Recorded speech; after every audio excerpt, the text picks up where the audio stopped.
Ladies and gentlemen, boys and girls, today we have an exciting new stock market news that is just coming out today. It's pretty interesting. There is the golden opportunity of not having to pay taxes under Trump's new big beautiful bill. Google stock is up 8% after hours due to beating antitrust cases. And the officially, in the first time in ever history, gold has outpaced the holdings of US treasuries.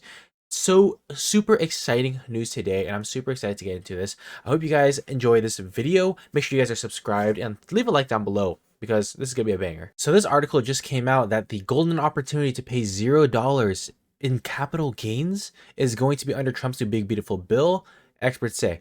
But there's a caveat to this. So for 2025, you're eligible for 0% long-term capital gains rate with taxable income of about $48,000 for single filers and $96,000 for married filed jointly. Now, under Trump's big beautiful bill, there is tax breaks added that could expand the eligibility for the 0% capital gains bucket. That 0% capital gains bucket can be offered in a unique financial planning opportunity, and individuals can save a lot of money and not have to pay a lot of taxes. But if you really dig into this article, you'll find that the 0% capital gains bracket already exists on a federal level. So many investors actually don't know about the 0% capital gains bucket, but it's the new deductions that are going to help investors pay less taxes due to Donald Trump's big, beautiful bill. So this could offer a golden opportunity for investors, like they say here. And essentially, how these brackets are already set up today, capital gains today rates are going to be at 0%, like I said before, up to these amounts. 15% capital gains tax if you make anywhere between 48 to 533,000, and 20% on anything above 533,000 for single filers. And what's really interesting about the bill is that there is a new higher standard deduction, a $6,000 deduction, meaning that you can actually just deduct this income from your taxes and fall into the 0% bracket. So if you have a lot of capital gains of stocks that you're holding, it makes sense to kind of just dump them after a year if you wanted to sell them.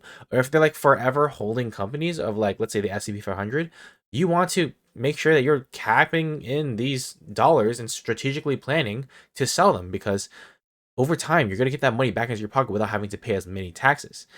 But at the end of the day, this is pretty good on a basis of just getting no just getting the amount of taxes lowered as possible. And I even go through this today of, like, do I really want to sell a position that's super high because I have to incur all of these taxes, or do I just want to hold it forever and maybe wait until I'm in a lower tax bracket to start taking out the gains? It's a decision that every investor has to make, and it's really interesting because you'll see that this 0% tax bracket can be used to just quickly rebuy and sell your investments, then rebuy it right away to reset your cost basis. So the amount of gains that you're getting isn't going to, like, differ per year. So, like, it's very much lower than if you were to hold it for the span of like 5 years and getting a percentage return. That's pretty interesting to see. Also, increasing your cost basis decreases your profit, which can lead to future tax savings. And that's really important because as you decrease your profit on paper, you can be saving a lot more net at the end of the year. Next, I want to jump into Google stock being up 8% after they avoid the worst case penalties of an antitrust case. Everyone thought that Google was going to have to sell its Chrome business. Chrome browsers going out the door. They're screwed. But looks like today they're going to be able to keep the Chrome browser, but will be barred from exclusive contracts, which we will get into now.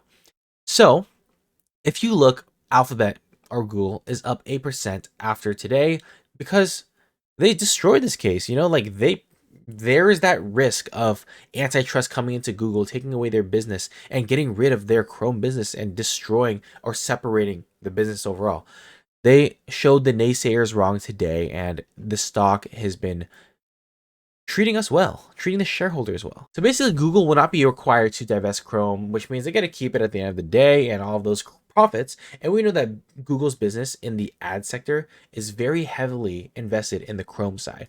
So any detrimental value to Chrome is going to hurt Google pretty substantially. Now, in the decision today, it was said that the company can make payments to preload products, but it cannot have exclusive contracts that condition payments or licensing. So essentially, they've been asked to stop the practice of compelled syndication, and that's basically for when big companies similar to monopolies like Google, they are kind of paying somebody to use their services because they're just giving them a bunch of money, but they're going to use it at the end of the day. And other competitors find it hard to get into that space because it has been dominated by a company like Google. So every single year, Apple is getting paid by Google billions of dollars a year to be the default search engine on iPhones. And it's pretty lucrative for Apple to pay to have this payment come in every single month, every single year. Apple stock, of course, saw a rise of 4% today, just because this is so much business that they're getting already for Google. Google is one of the best search products out there. Like Safari, as you guys probably know, isn't the best search product. And I have strayed away from using Safari just because I don't like Safari. Now, it's important to recognize here that Google will not be barred from making payments or offering other consideration to distribution partners for preloading or the placement of Google Search, Chrome, or Gen AI products. Cutting off payments from Google almost certainly will impose substantial, and in most cases, crippling, harmful downstreams of distribution partners, related markets, consumers. So it is very pivotal that Google is able to maintain their relationship with Apple, maintain their relationship with the government, and not get into this kind of turmoil again. Now, if you look at Google's business today and where the valuation is at, their PE is about 22. You compare this to any big tech, like you look at Nvidia 48, you look at Microsoft 36, you look at Apple at 34, and you look at Amazon at 33. These companies are insanely maximum value extracted from the valuation that we're looking to at Google here. There was so much risk of the Google business being disrupted by Chrome being split off, but now you don't have that risk anymore. So now there's certainty back into the stock, and I expect this stock to just climb higher just with this news going forward. And it seems that Google will be growing at a great pace. It'll keep growing and it will show the naysayers wrong. I'm long Google personally. Now, the last piece here to recognize is that foreign central banks are holding more gold than treasuries. And this is the first time in history that we have seen gold as a holding be higher percentages than US bonds. What could that be? Why could that be? And this is insane. Like, this is the first time in history. This is like breaking news. The reason I truly believe is because a lot of people are anticipating for the Fed to cut rates. And if the Fed cuts rates, what happens to US Treasuries? US Treasuries are going to fall probably under 4%, maybe under 4%. It's probably at 4.5 right now, but it's going to drop. And when rates drop, you have this sense of like, oh, where do I put my safe money now? Like, what's going to get me the best yield on my money? What's been going up in the past couple of years? Gold. Cold gold, hard gold, warm gold, any gold. Gold has just been increasing like a bandit. And if you look at the percentage increase of how much gold has gone, it's been substantial. You look at just the way that's performed in relation to US bonds, you're not going to get the similar return that you have in the past couple of years. Like, gold has been doing very, very well. And I expect a lot of investors too to look at their safety positions and be like, if I want a safe place to store my money as a store of value to not lose to inflation, where do I put it now? If the rates are going to be cut, maybe it's not as interesting. Maybe I want to put it into gold instead. And I could totally see a bunch of investors doing that. And it just makes sense for many people. So with that said today, I hope you guys enjoyed today's video. If you guys enjoyed this video, make sure you guys subscribe it. And if you learned something new, drop it down below. Are you guys Google shareholders? Are you guys holding gold? Let me know. And thank you guys for watching. Peace out.